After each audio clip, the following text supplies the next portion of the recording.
KumaHebheru isahluko sesihlanu siqala ufunda evesini lokuqala, ngokuba yilowo nalowo mpristi omkhulu okhethwa kubantu umiselwa abantu kukaNkulunkulu ukuze anikele izipho nemihlatshelo ngenxa yezono.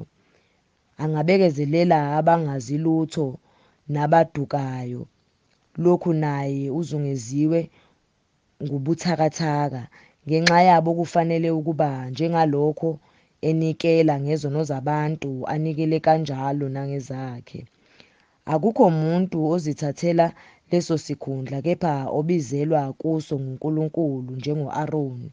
Kanjalo noKristu akazidumisanga yena aze abe ngumpristi omkhulu, kepha wadunyiswa nguye owakhuluma kuye wathi, "Uyindodana yami wena namuhla ngikuzele," njengokuba esho nakwenye indawo ngokuthi, "Wena ungumpristi kuze kube phakade ngokokuma kukaMelkisedeki," owathi esenikele emihleni yenyama yakhe ngemikhuleko nokunxusa nokudazuluka okukhulu nezinyembezi kuye onamandla okumsindisa ekufeni, weziwa ngenxa yokumesaba uNkulunkulu, noma eyindoda wafunda ukulalela ngalokho ahlupheka ngakho, esephelelisiwe waba yisisusa sokusindiswa okuphakade kubo bonke abamlalelayo, ebizwa nguNkulunkulu ukuthi umpristi omkhulu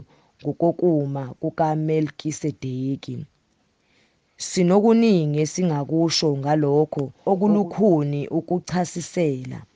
Lokhu senababuthuntu ekuzweni, ngokuba noma benifanele ukuba nibe ngabafundisi uma kuya ngesikhathi nisadinga futhi ukuba kube khona onifundisa iziqalo zezifundiso zamazwi kaNkulunkulu, senaba ngabadinga ubisi kungesikho ukudla okuqinileyo, ngokuba lowo odla ubisi akakaqondi lutho lwezwi lokulunga, ngokuba uyingane. Kepha ukudla okuqinileyo kungokwabakhululekileyo abathi ngokujwayela ukuwusebenzisa umqondo sebenawo osulungele ukwahlukanisa okuhle nokubi.